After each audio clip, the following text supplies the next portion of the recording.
Hello दोस्तों। तो आज मैं लेकर के आया हूँ वर्क वर्ब वर्क।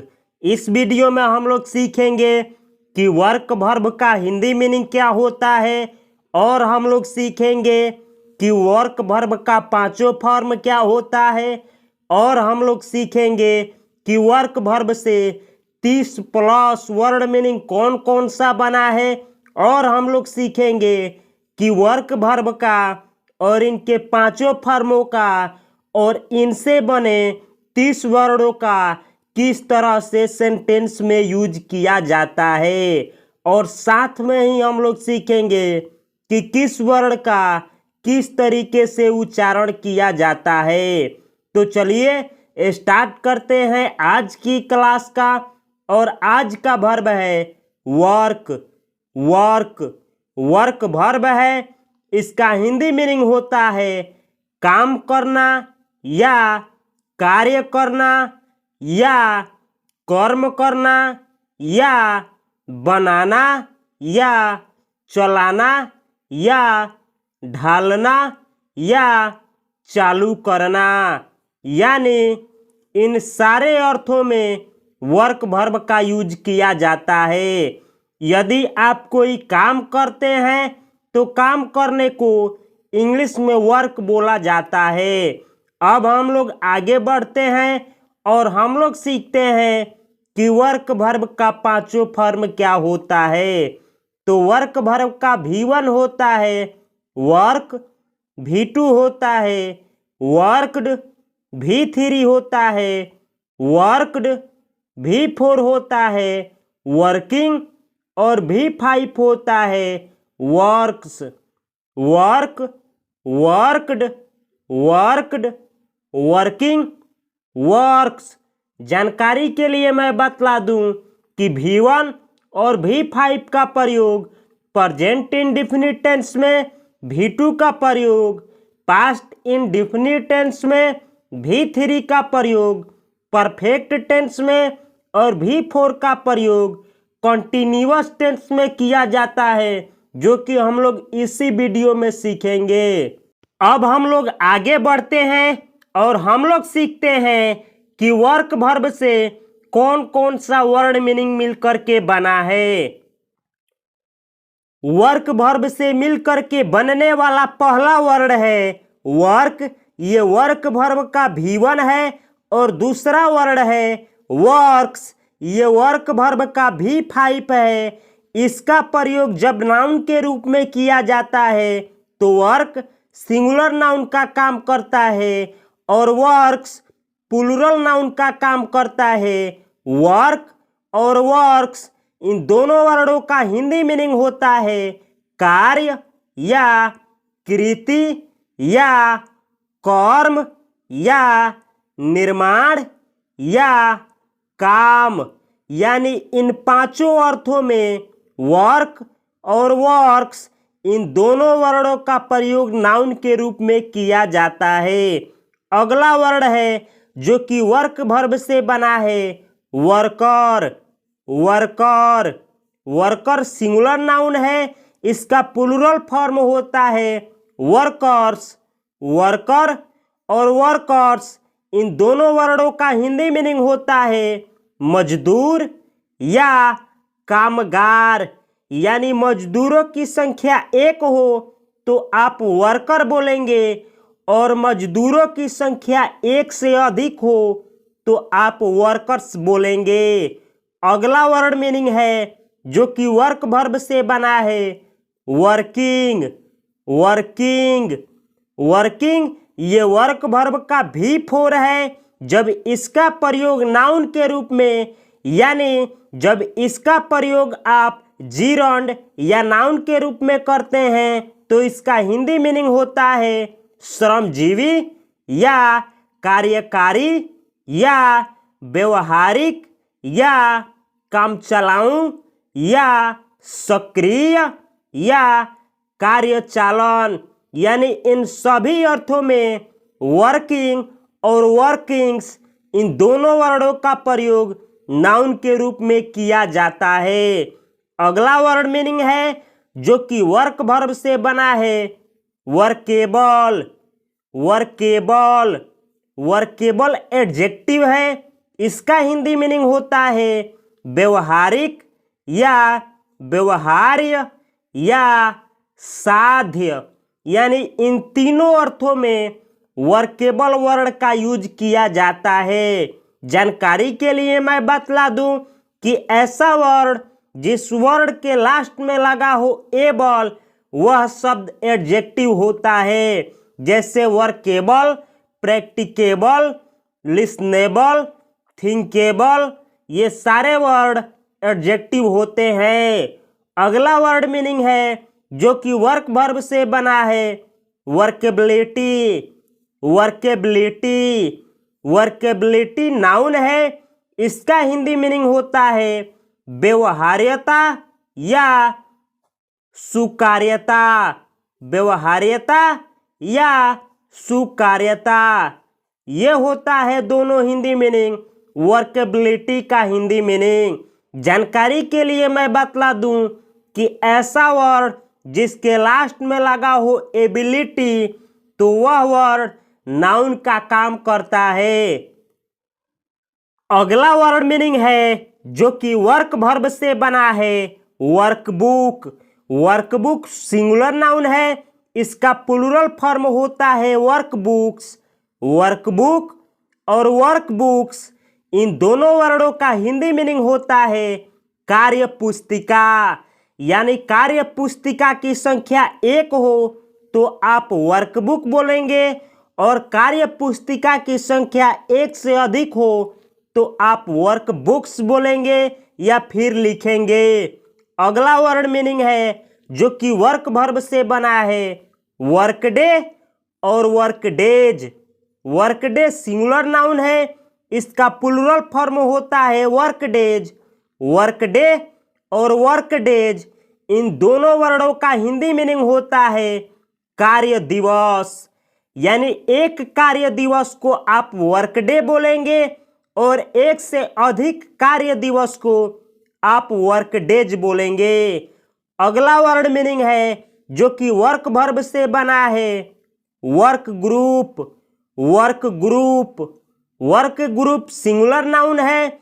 इसका प्लूरल फॉर्म होता है वर्क ग्रुप्स।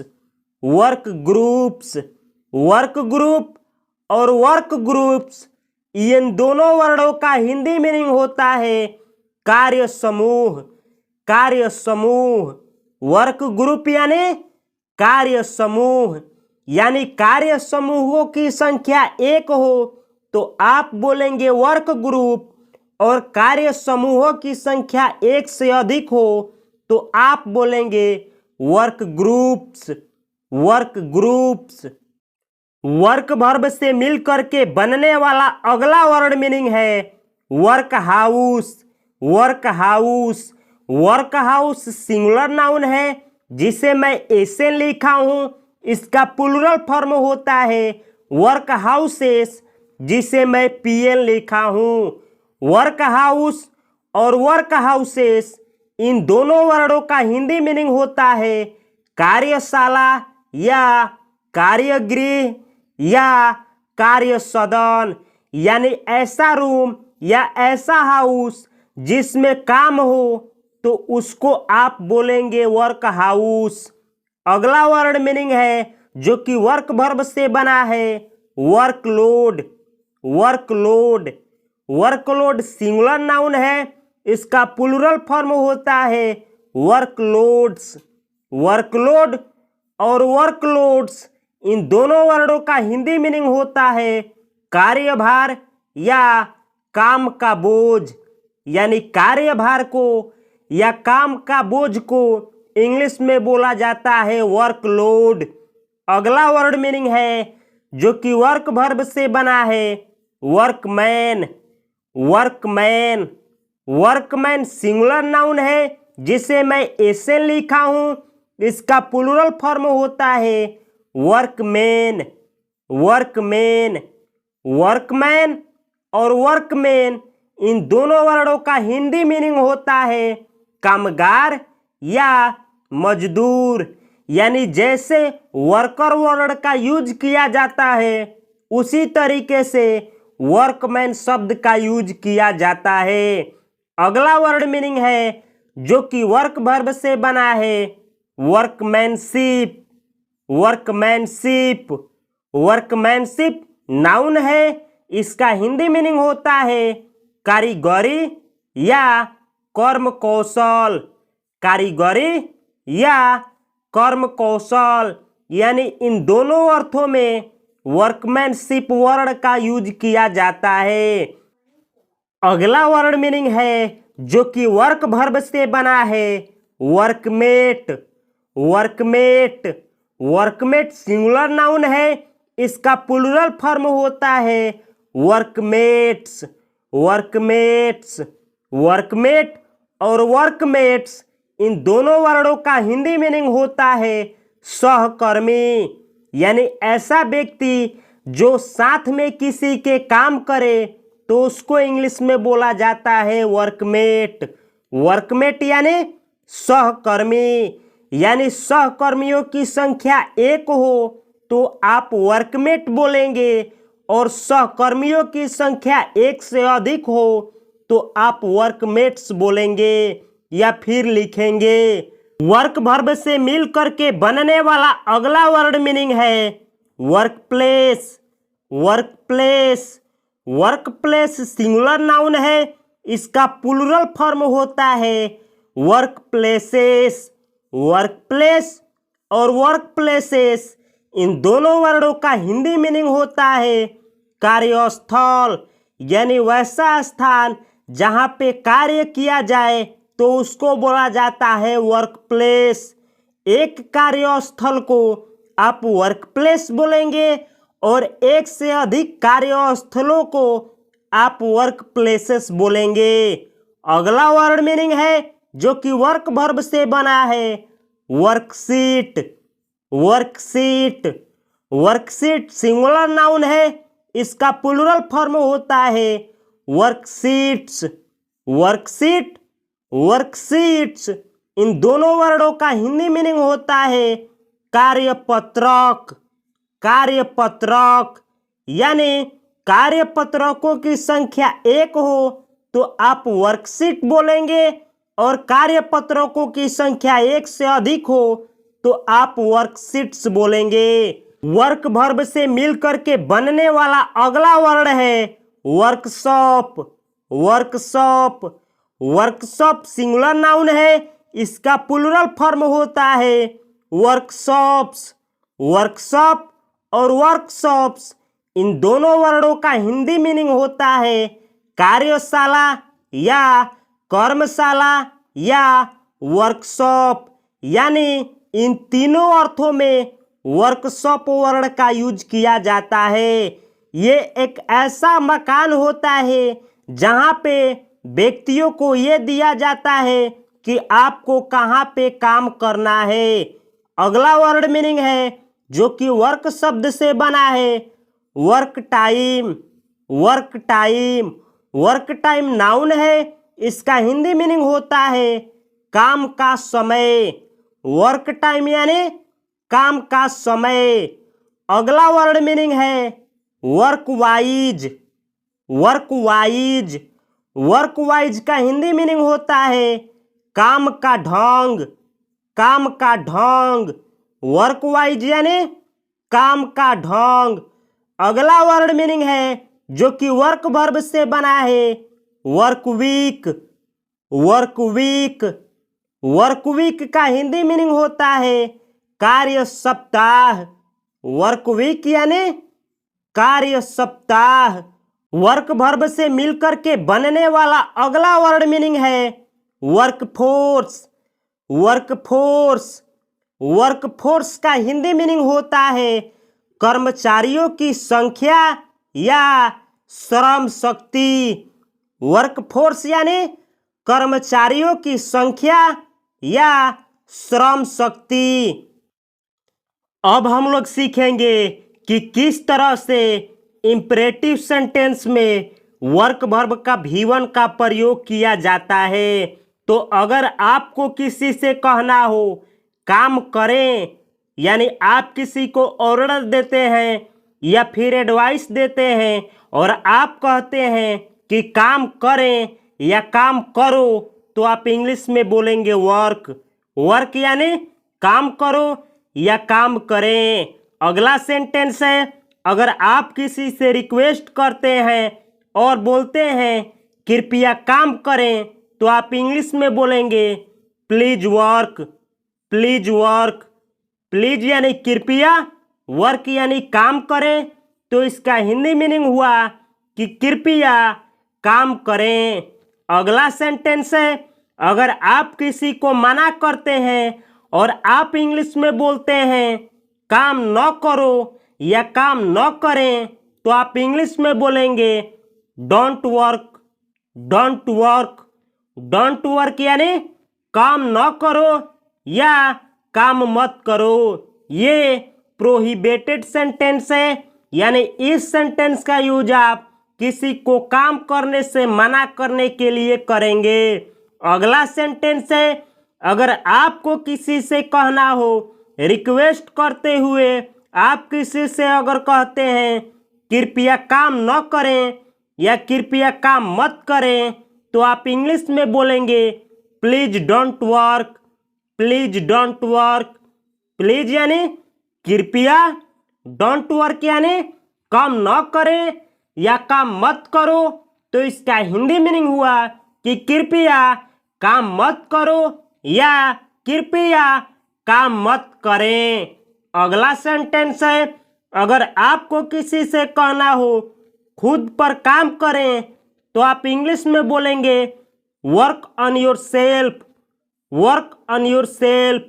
वर्क यानी काम करें या काम करो, ऑन योर सेल्फ यानी खुद पर, तो इसका हिंदी मीनिंग हुआ कि खुद पर काम करें या खुद पर काम करो। अगला सेंटेंस है, अगर आप किसी से कहते हैं खुद पर काम करें और बेहतर बने, तो आप इंग्लिश में बोलेंगे work on your self and become better. Work on your self and become better. Work on your self यानी खुद पर काम करें और बेटर यानी बेहतर बने।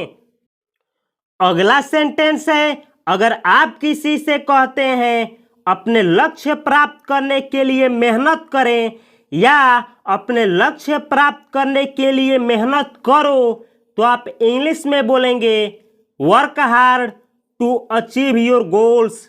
Work hard to achieve your goals.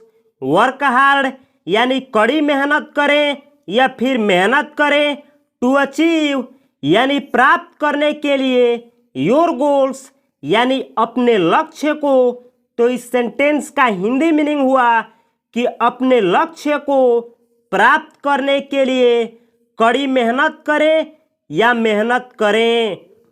अगला सेंटेंस है, अगर आप किसी से कहते हैं समय बचाने के लिए कुशलता से काम करें, तो आप इंग्लिश में बोलेंगे work efficiently to save time. Work efficiently यानी कुशलता से काम करें, टू सेव टाइम यानी समय को सेव करने के लिए, बचाने के लिए। तो इस सेंटेंस का हिंदी मीनिंग हुआ कि समय को बचाने के लिए कुशलता से काम करें। अगला सेंटेंस है, अगर आप किसी से कहते हैं समर्पण और उत्साह से काम करें, तो आप इंग्लिश में बोलेंगे work with dedication and passion. Work with dedication and passion. Work यानी काम करें, विथ यानी के साथ, डेडिकेशन यानी समर्पण, एंड यानी और, पैशन यानी उत्साह। तो इस सेंटेंस का हिंदी मीनिंग हुआ कि काम करें समर्पण और उत्साह के साथ। अगला सेंटेंस है, अगर आप किसी से कहते हैं अपने सपनों की दिशा में मेहनत करें, तो आप इंग्लिश में बोलेंगे work diligently towards your dreams. Work diligently towards your dreams. Work diligently यानी कड़ी मेहनत से काम करें, टुवर्ड्स यानी के दिशा में, योर ड्रीम्स यानी अपने सपनों की दिशा में। तो इसका हिंदी मीनिंग हुआ कि अपने सपनों की दिशा में कड़ी मेहनत करें या फिर मेहनत करें। अगला सेंटेंस है, अगर आप किसी से कहते हैं अपने कौशल को सुधारने पर काम करें, तो आप इंग्लिश में बोलेंगे work on improving your skills. Work on improving your skills. Work on यानी के ऊपर काम करें, इम्प्रूविंग यानी सुधारने के लिए, योर स्किल्स यानी अपने कौशल को। तो इस सेंटेंस का हिंदी मीनिंग हुआ कि अपने कौशल को सुधारने के लिए या अपने कौशल पर सुधारने के लिए काम करें। अगला सेंटेंस है, अगर आप किसी से कहते हैं टीम के रूप में मिलकर काम करें, तो आप इंग्लिश में बोलेंगे work together as a team. Work together as a team. Work together यानी मिलकर के काम करें, एज अ यानी के रूप में, अ टीम यानी एक टीम के रूप में। तो इस सेंटेंस का हिंदी मीनिंग हुआ कि एक टीम के रूप में मिल करके काम करें। अब हम लोग सीखेंगे कि किस तरह से प्रेजेंट इंडेफिनिट टेंस में वर्क वर्ब का V1 और V5 का प्रयोग किया जाता है। तो अगर आपको किसी से कहना हो वह अस्पताल में काम करती है, तो आप इंग्लिश में बोलेंगे she works in a hospital. She works यानी वह काम करती है, इन यानी में, अ हॉस्पिटल यानी एक हॉस्पिटल में। तो इसका हिंदी मीनिंग हुआ कि वह एक हॉस्पिटल में काम करती है। अगला सेंटेंस है, अगर आप किसी से कहते हैं हम घर से काम करते हैं, तो आप इंग्लिश में बोलेंगे we work from home. We work यानी हम काम करते हैं, फ्रॉम होम यानी घर से। तो इस सेंटेंस का हिंदी मीनिंग हुआ कि हम घर से काम करते हैं। अगला सेंटेंस है, अगर मैं किसी से कहता हूँ मैं समर्पण और उत्साह से काम करता हूँ, तो मैं इंग्लिश में बोलूँगा I work with dedication and passion. I work with dedication and passion. I work मैं काम करता हूँ, विथ यानी के साथ, डेडिकेशन एंड पैशन यानी समर्पण और उत्साह के साथ। तो इसका हिंदी मीनिंग हुआ कि मैं समर्पण और उत्साह के साथ काम करता हूँ। अगला सेंटेंस है, अगर मुझको किसी से कहना हो वे लोग टीम के रूप में साथ मिलकर काम करते हैं, तो मैं इंग्लिश में बोलूँगा they work together as a team. They work together यानी वे लोग एक साथ काम करते हैं, एज अ टीम यानी एक टीम के रूप में। तो इस सेंटेंस का हिंदी मीनिंग हुआ कि वे लोग एक टीम के रूप में मिलजुल कर काम करते हैं। अगला सेंटेंस है, अगर मुझको किसी से कहना हो वह अपने कौशलों को सुधारने के लिए सतत मेहनत करती है, तो मैं इंग्लिश में बोलूँगा she works diligently to improve her skills. She works diligently यानी वह कड़ी मेहनत करती है, टू इम्प्रूव यानी सुधारने के लिए, हर स्किल्स यानी अपने कौशलों को या अपने हुनरों को। तो इस सेंटेंस का हिंदी मीनिंग हुआ कि वह अपने कौशलों को सुधारने के लिए कड़ी मेहनत करती है या सतत मेहनत करती है। तो आप देख सकते हैं कि इस वाले सेंटेंस में मैं वर्क वर्ब का V5 का प्रयोग किया हूँ और इस सेंटेंस में मैं वर्क वर्ब का V1 का और इसमें भी मैं वर्क वर्ब के V1 का और इसमें भी मैं वर्क वर्ब का V1 का प्रयोग किया हूँ और इस वाले सेंटेंस में मैं वर्क वर्ब के V5 का प्रयोग किया हूँ। अब हम लोग सीखेंगे कि किस तरह से प्रेजेंट कंटिन्यूअस टेंस में वर्क वर्ब का V4 का प्रयोग किया जाता है। तो अगर आपको किसी से कहना हो हम अपने कौशल को सुधारने पर काम कर रहे हैं, तो आप इंग्लिश में बोलेंगे वी वर वर्किंग, हम लोग काम कर रहे हैं या हम काम कर रहे हैं on improving our skills. We were working on improving our skills, यानी वी वर वर्किंग यानी हम लोग काम कर रहे हैं या हम काम कर रहे हैं ऑन यानी के ऊपर, इम्प्रूविंग यानी सुधारने के लिए, आवर स्किल्स यानी अपने कौशल को। तो इस सेंटेंस का हिंदी मीनिंग हुआ कि हम लोग अपने कौशल के ऊपर इम्प्रूव करने के लिए यानी सुधार करने के लिए काम कर रहे हैं। अगला सेंटेंस है, अगर मुझको किसी से कहना हो वह एक नई परियोजना पर काम कर रही है, तो मैं इंग्लिश में बोलूँगा she is working on a new project. She is working यानी वह काम कर रही है, ऑन यानी के ऊपर, अ न्यू प्रोजेक्ट यानी एक नए प्रोजेक्ट के ऊपर या एक नए परियोजना के ऊपर। तो इस सेंटेंस का हिंदी मीनिंग हुआ कि वह एक नई परियोजना के ऊपर काम कर रही है। अगला सेंटेंस है, अगर मुझको किसी से कहना हो कंपनी एक नए उत्पाद के लॉन्च पर काम कर रही है, तो मैं इंग्लिश में बोलूँगा the company is working on a new product launch. The company is working यानी कंपनी काम कर रही है, ऑन यानी के ऊपर, अ न्यू प्रोडक्ट लॉन्च यानी एक नया उत्पाद लॉन्च के ऊपर। तो इस सेंटेंस का हिंदी मीनिंग हुआ कि कंपनी एक नए प्रोडक्ट लॉन्च के ऊपर काम कर रही है। अगला सेंटेंस है, अगर मुझको किसी से कहना हो वे लोग टीम के रूप में काम कर रहे हैं, तो मैं इंग्लिश में बोलूँगा they are working together as a team. They are working together as a team. They are working यानी वे लोग काम कर रहे हैं, टुगेदर यानी मिलजुल करके या एक साथ में, एज अ टीम यानी एक टीम के रूप में। तो इस सेंटेंस का हिंदी मीनिंग हुआ कि वे लोग एक टीम के रूप में मिलजुल करके काम कर रहे हैं। अब हम लोग सीखेंगे all in one. All in one यानी इसमें हम लोग सीखेंगे कि जो भी वर्क वर्ब से वर्ड मीनिंग बना है उसका प्रयोग किस तरीके से आप सेंटेंस में करेंगे। तो अगर आपको किसी से कहना हो आपने एक मजदूर के रूप में काम किया, तो आप इंग्लिश में बोलेंगे you worked as a worker या you worked as a workman.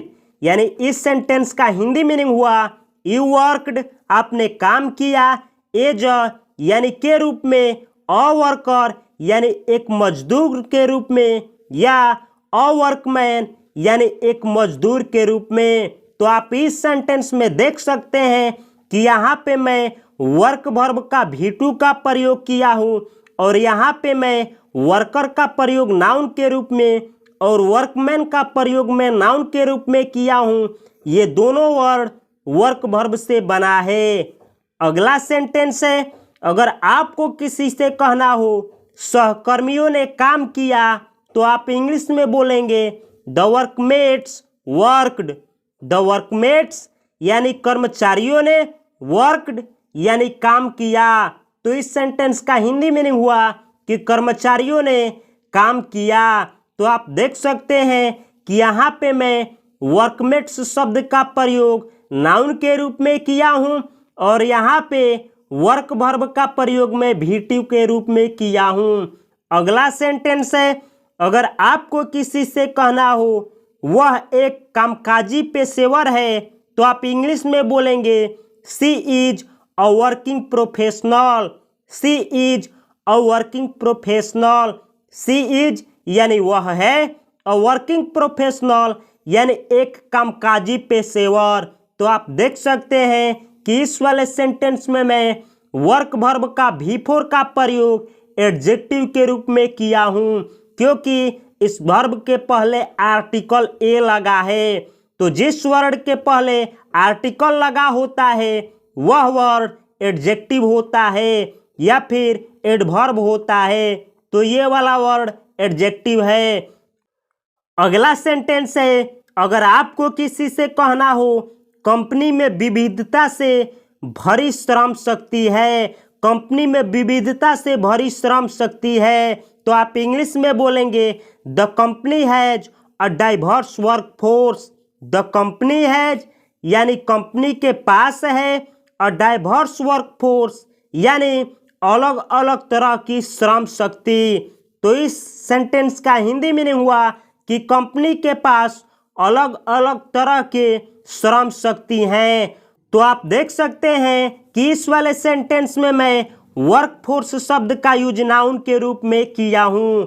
अगला सेंटेंस है, अगर आपको किसी से कहना हो नया कार्यस्थल विशाल और उज्जवल है, तो आप इंग्लिश में बोलेंगे the new work place is spacious and bright. The new work place यानी नया कार्यस्थल, इज यानी है, स्पेशियस यानी विशाल, एंड यानी और, ब्राइट यानी उज्जवल। तो इस सेंटेंस का हिंदी मीनिंग हुआ कि नया कार्यस्थल है विशाल और उज्जवल। तो आप देख सकते हैं कि इस वाले सेंटेंस में मैं वर्क प्लेस का प्रयोग सब्जेक्ट के रूप में यानी नाउन के रूप में किया हूं। अगला सेंटेंस है, अगर आपको किसी से कहना हो योजना कामकाजी से भरी और व्यवहारिक लगती है, तो आप इंग्लिश में बोलेंगे the plan seems workable and practical. The plan seems workable and practical. The plan seems यानी योजना लगती है, वर्केबल यानी व्यवहारिक, एंड यानी और, प्रैक्टिकल यानी कामयाबी। तो इस सेंटेंस का हिंदी मीनिंग हुआ कि योजना लगती है, कामयाबी और व्यवहारिक। अगला सेंटेंस है, अगर आपको किसी से कहना हो उसके पास सामाजिक कार्य में अनुभव है, तो आप इंग्लिश में बोलेंगे she has experience in social working. She has experience यानी उसके पास एक्सपीरियंस है, उसके पास अनुभव है या वह अनुभव रखती है। इन सोशल वर्किंग यानी सामाजिक कार्य में, तो इसका हिंदी मीनिंग हुआ कि उसके पास सामाजिक कार्य में अनुभव है या वह सामाजिक कार्य में अनुभव रखती है। तो आप देख सकते हैं कि इस सेंटेंस में मैं वर्किंग शब्द का प्रयोग नाउन के रूप में किया हूं।